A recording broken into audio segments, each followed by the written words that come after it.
नमस्कार दोस्तों, इस डिस्कशन में हम 2 मई 2021 के मोस्ट इंपोर्टेंट करंट अफेयर को कवर करेंगे। इस डिस्कशन की जो पीडीएफ है वो पीडीएफ आप टेलीग्राम चैनल से डाउनलोड कर लीजिएगा। टेलीग्राम चैनल का लिंक डिस्क्रिप्शन बॉक्स में आपको नीचे मिल जाएगा। तो चलो अब आज की क्लास को स्टार्ट करते हैं, लेकिन उससे पहले ये देखिए, आप इस डिस्कशन में हमने पिछले 3 महीने के यानी फरवरी, मार्च और अप्रैल के जो टॉप मोस्ट 50 करंट अफेयर के क्वेश्चन हैं इनको कवर किया है। ये क्वेश्चन इंपॉर्टेंट हैं, आने वाले एग्जाम में सीधे पूछे जा सकते हैं। इस वीडियो का लिंक आपको डिस्क्रिप्शन बॉक्स में नीचे मिल जाएगा। तो चलो अब आज की क्लास को स्टार्ट करते हैं। पहली न्यूज क्या है? पहली न्यूज है, सरकार ने अगले 2 वर्षों में 15 लाख करोड़ रुपए के सड़क निर्माण का लक्ष्य रखा है। हमारे जो सड़क परिवहन और राजमार्ग मंत्री हैं, नाम क्या है? नितिन गडकरी जी। इन्होंने ये जानकारी दी है कि अगले 2 वर्षों में सड़क निर्माण का कार्य किया जाएगा, जिसमें जो लागत आएगी ये आएगी 15 लाख करोड़ रुपए। उद्देश्य क्या है? रोड नेटवर्क को मजबूत करना, यानी इंफ्रास्ट्रक्चर को डेवलप करना। ये है न्यूज। अब क्वेश्चन लगाते हैं। नितिन गडकरी ने जानकारी दी है कि सरकार ने अगले कितने वर्षों में 15 लाख करोड़ रुपए के सड़क निर्माण का लक्ष्य रखा है। तो अभी हमने इसको अच्छे से कवर किया है। आंसर क्या होगा? 2 साल। तो फर्स्ट क्वेश्चन का ए ऑप्शन सही है, 2 साल। बढ़ते हैं अगली न्यूज की तरफ। अगली न्यूज क्या है? मध्य प्रदेश सरकार ने सड़क विक्रेताओं का मतलब क्या होता है? Street vendors. इनके खातों में 61 करोड़ रुपए स्थानांतरित यानी ट्रांसफर किए हैं। ये न्यूज है। देखो, स्ट्रीट वेंडर्स कौन होते हैं? स्ट्रीट वेंडर्स, जैसे ये रोड है और रोड के किनारे ये जो पटरी लगाते हैं ना रेडी वाले, जैसे सब्जी वाले, फल, इस प्रकार के जो ये रेडी वाले होते हैं, इन्हीं को बोलते हैं स्ट्रीट वेंडर्स। इन्हीं के सीधे खातों में इनकी जो संख्या है कितनी है? तकरीबन 6,10,000 है। इनके सीधे खातों में डायरेक्ट बेनिफिट ट्रांसफर के माध्यम से 61 करोड़ रुपए ट्रांसफर किए गए हैं मध्य प्रदेश की सरकार के द्वारा। देखो, हुआ क्या था 2020 में, जब ये कोरोना वायरस की महामारी अपने चरम पे थी तो लॉकडाउन लगाया गया। लॉकडाउन के कारण क्या हुआ? इनका जो ये बिजनेस था ना स्ट्रीट वेंडर्स का, ये ठप हो गया। इनको आप स्मॉल बिजनेसमैन भी बोल सकते हैं। इनका जब बिजनेस ठप हुआ, लॉकडाउन क्योंकि लगा था तकरीबन 3 से 4 महीने के लिए, और जब लॉकडाउन हटा तो इनके बिजनेस को दोबारा से पटरी पर लाने के लिए सरकार ने एक स्कीम चलाई। स्कीम का नाम क्या था? प्रधानमंत्री स्वनिधि। इस स्कीम में क्या था? इनको 10,000 रुपये का लोन दिया जाएगा बिना किसी गारंटी के, जिससे ये अपना जो बिजनेस है इसको दोबारा से उठा सके। और ये जो इनिशिएटिव लिए जा रहे हैं ना अभी मध्य प्रदेश की सरकार के द्वारा, ये सब उसी का ही रूप है। मतलब वही इसका मेन फोकस है, इनका जो बिजनेस है इसको दोबारा से पटरी पे लाना। तो ये न्यूज़ है। अब क्वेश्चन लगाते हैं। किस राज्य सरकार ने प्रत्यक्ष लाभ हस्तांतरण यानी डायरेक्ट बेनिफिट ट्रांसफर के माध्यम से राज्य के 6,10,000 से अधिक सड़क विक्रेताओं यानी स्ट्रीट वेंडर्स के खातों में 61 करोड़ रुपए स्थानांतरित यानी ट्रांसफर किए हैं? तो आंसर क्या होगा? मध्य प्रदेश इसका सही आंसर होगा। सेकंड क्वेश्चन का मध्य प्रदेश सही आंसर है। बात मध्य प्रदेश की हुई है तो इसका जो पिछड़ा करंट अफेयर है इसे हम लगा लेते हैं। पहला पॉइंट क्या है? इंदौर के अंदर आत्मनिर्भर भारत ट्रेनिंग सेंटर का उद्घाटन किया गया। इंदौर को सिंगल यूज प्लास्टिक फ्री बनाने के लिए प्लास्टिक प्रीमियर लीग टूर्नामेंट का आयोजन किया गया।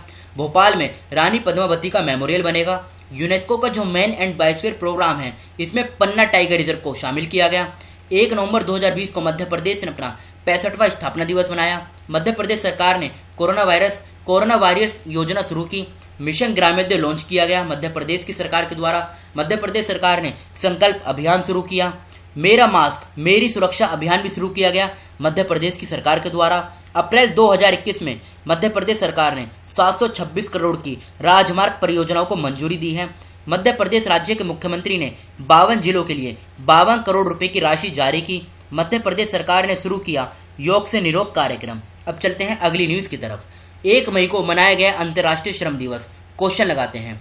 अंतर्राष्ट्रीय श्रम दिवस यानी इंटरनेशनल लेबर डे कब मनाया जाता है? तो ये हर साल 1 मई को मनाया जाता है। ये डेट आप याद रखेगा। अब बात डेज की हुई है तो ये अप्रैल के इंपोर्टेंट डेज हैं, ये मार्च के हैं और ये फरवरी के इंपोर्टेंट डेज हैं। इन तीनों स्लाइड का आप स्क्रीनशॉट ले लीजिए और इनके नोट्स बना लीजिएगा। चलते हैं अगली न्यूज़ की तरफ। पुर्तगाल में बना सबसे लंबा पैदल यात्री सस्पेंशन पुल। ये न्यूज़ क्या है इसे हम समझते हैं। देखो, पुर्तगाल के अंदर, पुर्तगाल कहाँ पर है? ये यूरोप में है। इसमें एक सबसे लंबा पैदल यात्री सस्पेंशन पुल बना है। इसकी जो लंबाई है कितनी है? 516 मीटर। ये आप याद रखेगा। इसे 516 अरक्का भी बोलते हैं। 516 अरक्का किसलिए बोले जाते हैं? क्योंकि अरक्का में एक टाउन है, वहां पर ये 2 जगह को कनेक्ट करेगा। 2 जगह कौन कौन सी हैं? एक तो है अगु आइरस वाटरफॉल, और दूसरा कौन सा है? पावा घाटी। इन दोनों को आपस में ये कनेक्ट करेगा। और इसमें ना स्टील की केबल लगी हुई है। इसमें वी शेप्ड 2 टावर भी हैं। इस प्रकार के, ये देखिए एक इधर है और एक इस साइड में है। तो ये थी पूरी इन्फॉर्मेशन। इसमें बस आप 2 फैक्ट याद रखेगा, एक तो पुर्तगाल में है और लंबाई कितनी है, 516 मीटर है। अब क्वेश्चन लगाते हैं, दुनिया का सबसे लंबा पैदल यात्री सस्पेंशन पुल किस देश में शुरू किया गया? तो आंसर क्या होगा, पुर्तगाल इसका सही आंसर है, यानी सी ऑप्शन। अब बात कर लेते हैं पुर्तगाल की। इसकी कैपिटल क्या है? कैपिटल है इसकी लिस्बन, और लिस्बन इसकी लार्जेस्ट सिटी भी है। पूछा जा सकता है करेंसी क्या है? करेंसी क्या है? यूरो।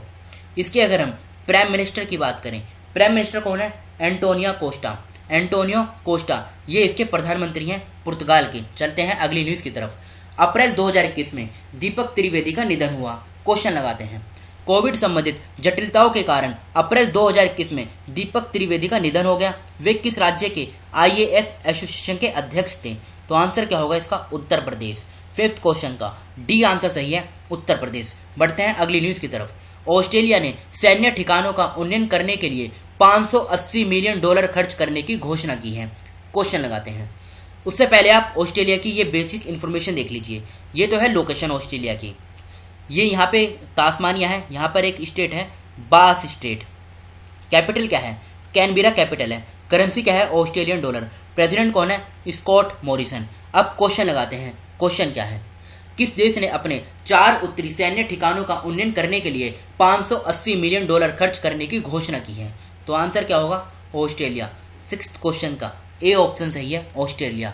नेक्स्ट न्यूज़ क्या है, 1 मई को हर साल महाराष्ट्र दिवस और गुजरात दिवस के रूप में मनाया जाता है। देखो ये डेट आप याद रखेगा, 1 मई को ही इंटरनेशनल लेबर डे भी मनाया जाता है और 1 मई को ही महाराष्ट्र और गुजरात दिवस, ये दोनों एक साथ मनाए जाते हैं।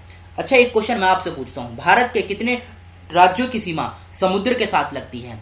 वैसे तो देखो 9 राज्यों की सीमा समुद्र के साथ लगती है, और इसमें जो सबसे ज़्यादा बाउंड्री समुद्र के साथ बनाता है ये गुजरात बनाता है। ये फैक्ट भी आप याद रखेगा, इंपॉर्टेंट है। और जो गिर नेशनल पार्क है ये यहाँ पर है, गिर नेशनल पार्क। यहाँ पर एशियाटिक लायंस पाए जाते हैं, इसलिए गिर नेशनल पार्क ये चर्चे में भी रहता है। बढ़ते हैं अगली न्यूज़ की तरफ। क्वेश्चन लगाते हैं उससे पहले, किस तारीख को हर साल महाराष्ट्र दिवस और गुजरात दिवस के रूप में मनाया जाता है? तो आंसर क्या होगा? 1 मई। 7th क्वेश्चन का ए ऑप्शन सही है, 1 मई। नेक्स्ट न्यूज़, भारत ने 4 क्षेत्रों से फोम बनाने में इस्तेमाल होने वाले रसायन के आयात पर एंटी डंपिंग शुल्क लगाया है। देखो इंपॉर्टेंट क्या है, एंटी डंपिंग ड्यूटी। समझते हैं क्या? ये ना घरेलू उद्योग को बचाने के लिए लगाया जाता है। समझते हैं, जैसे चाइना है, चाइना क्या काम करता है?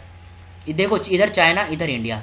इंडिया के अंदर कोई कंपनी है, आप ये कह सकते हैं XYZ, कोई भी कंपनी है, ये कोई पेन बनाती है, ठीक है, और इस पेन की जो मार्केट में वैल्यू है कितनी है? ये है 5 रुपये। ध्यान से सुनना, भारत है, भारत के अंदर एक कंपनी है XYZ जो पेन बनाती है किसी भी कंपनी का, और इसकी जो मार्केट वैल्यू है वो 5 रुपये है। चाइना क्या काम करता है? चाइना की कंपनी एक पेन बनाती है इसी प्रकार का, और इसकी जो चाइना के अंदर मार्केट वैल्यू है कितनी है? ये 10 रुपये है। लेकिन जब ये पेन भारत में बेचेगी चाइना, तो इसको बेचेगी 3 रुपये में। अब होगा क्या, जो भारत की जनता है ना, यानी भारत की जनता, वो अब इस पेन को फेवर नहीं करेगी, वो इस पेन को फेवर करेगी, क्योंकि ये 3 रुपये में मिल रहा है। अब इससे होगा क्या, जो भारत के डोमेस्टिक मार्केट हैं, यानी डोमेस्टिक उद्योग हैं, घरेलू उद्योग, ये प्रभावित होंगे और ये आगे चलकर बंद हो जाएंगे। तो इन्हीं को बचाने के लिए भारत सरकार, मतलब कोई भी देश, एंटी डंपिंग ड्यूटी लगाता है। अब क्या होगा, जैसे ये 3 रुपये वाला पेन जो भारत के अंदर बिक रहा है चाइना का, ये जैसे ही भारत के अंदर एंट्री करेगा, तो आप ये कह सकते हैं एयरपोर्ट से उतरते ही इस पर ड्यूटी लगा दी जाएगी, जिससे इसके जो प्राइस है वो बढ़ जाएंगे। हो सकता है कि जो भारत के अंदर पेन 5 रुपये में बिक रहा हो, अब ये पेन यहाँ पे 6 रुपये में बिकेगा, तो वापस जो भारत की जनता होगी वो इसी पेन को फेवर करेगी, इंडियन कंपनी वाले पेन को। जिससे क्या होगा, यहाँ के जो घरेलू उद्योग हैं ये दोबारा से अपने काम कर सकेंगे और ये प्रभावित नहीं होंगे। तो ये था पूरा एंटी डंपिंग ड्यूटी का कंसेप्ट। समझ गए ना? देखो अगर समझ में ना आया हो, इसको आप दोबारा से सुनिएगा, बहुत अच्छे तरीके से समझाया गया है, समझ में आ जाएगा। अब क्वेश्चन लगाते हैं। क्वेश्चन क्या है, अप्रैल 2021 में भारत ने कितने क्षेत्रों से फोम बनाने में इस्तेमाल होने वाले रसायन के आयात पर एंटी डंपिंग शुल्क लगाया है? तो इसका आंसर है 4। देखो ये इसमें जो कंसेप्ट था ना, वो था एंटी डंपिंग ड्यूटी का, जो मैंने आपको समझा दिया है। बाकी ये न्यूज़ इतनी इंपॉर्टेंट नहीं है, लेकिन ये एंटी डंपिंग ड्यूटी ये इंपॉर्टेंट है। कभी कभी जो इंटरव्यू होते हैं वहाँ पर इस प्रकार के जो क्वेश्चन है वो पूछ ले जाते हैं। चलते हैं अगली न्यूज़ की तरफ। आंध्र प्रदेश ने जल जीवन मिशन के तहत चालू वित्त वर्ष 2021-22 में कितने नल जल कनेक्शन देने की योजना बनाई है? देखो पहले क्वेश्चन लगाते हैं, फिर इसके बारे में समझेंगे। क्वेश्चन क्या है, आंध्र प्रदेश ने जल जीवन मिशन के तहत चालू वित्त वर्ष में कितने नल जल कनेक्शन देने की योजना बनाई है? तो आंसर क्या है, 32,47,000। ये तो देखो आंसर है। अभी जो जल जीवन मिशन है ना, इसके बारे में समझते हैं। जल जीवन मिशन, इसके दो कंपोनेंट हैं। एक तो है जल जीवन मिशन रूरल यानी ग्रामीण, दूसरा कौन सा है, जल जीवन मिशन अर्बन यानी शहरी। ये जो जल जीवन मिशन ग्रामीण है, ये ऑलरेडी रनिंग में है। इसको लॉन्च किया गया था 2019 में। इसका उद्देश्य क्या है, 2024 तक सभी ग्रामीण घरों में जो नल का पानी है ये उपलब्ध कराना। जल जीवन मिशन अर्बन जो है ये भी लॉन्च नहीं किया गया है, ये फैक्ट भी आप याद रखिएगा। जल जीवन मिशन जो ग्रामीण यानी रूरल है, इसको 2019 में लॉन्च किया गया था। तो समझ गए ना, ये थी इन्फॉर्मेशन। क्वेश्चन पूछा भी गया तो यही पूछा जाएगा, जल जीवन मिशन ग्रामीण इसको लॉन्च कब किया गया था और इसका उद्देश्य क्या है। अब बढ़ते हैं हम सीधा अगली न्यूज की तरफ। अप्रैल 2021 में अरुण कुमार सिंह का निधन हो गया। ये कौन थे, ये बिहार के चीफ सेक्रेटरी थे, जिनको अभी हाल ही में फरवरी में ही नियुक्त किया गया था। कोविड-19 के कारण इनका निधन हो गया। अब क्वेश्चन लगाते हैं, अप्रैल 2021 में कोविड के कारण अरुण कुमार सिंह का निधन हो गया। वह निम्नलिखित में से किस राज्य से थे? तो आंसर क्या होगा, आंसर होगा बिहार। 10th क्वेश्चन का बी आंसर सही, ए आंसर सही है बिहार। अब ये तो थी हमारी करंट अफेयर की क्लास। अब कल के क्वेश्चन जो आपसे पूछे गए थे, किस शहर के जिला प्रशासन ने एक अनूठी ऑक्सीजन ऑन व्हील्स पहल शुरू की है? आंसर क्या होगा, Karnal. Serum institute of India की स्थापना कब हुई थी? 1966 में। परियोजना दंतक का संबंध किस देश से है? भूटान से है। डेविड बैकहम किसके गुडविल एम्बेसडर बने हैं? यूनिसेफ के। हाल ही में जारी Chandler good government index CGGI में भारत की रैंक क्या है? 49। कौन सा देश ट्रैकोमा को समाप्त करने वाला दूसरा अफ्रीका देश बन गया है? तो गैम्बिया इसका सही आंसर है। अब ये तो थे हमारे कल के क्वेश्चन। अब है आज के क्वेश्चन, जिनका आंसर आपको कमेंट बॉक्स में खुद से बताना है। किस देश ने जानवरों के लिए दुनिया के पहले बैच 17,000 खुराक कोविड-19 टीकों का उत्पादन किया है? किस राज्य सरकार ने कोरोना वॉरियर्स योजना शुरू की? पूर्वोत्तर सीमांत रेलवे ने पूर्वोत्तर में रेल नेटवर्क के बेहतर संचालन और विस्तार के लिए किस IIT के साथ सहयोग किया? वाइल्ड इनोवेटर अवार्ड पाने वाली पहली भारतीय महिला कौन बनी? वैशाली S हिबासे किसकी पहली महिला कमांडिंग ऑफिसर बनी है? IPL के इतिहास में 50 अर्धशतक लगाने वाले पहले बल्लेबाज कौन बन गए हैं? तो इन 6 क्वेश्चनों का आंसर आपको कमेंट बॉक्स में खुद से बताना है। तो फिलहाल इस डिस्कशन को हम यहीं पर रोकते हैं। Thank you.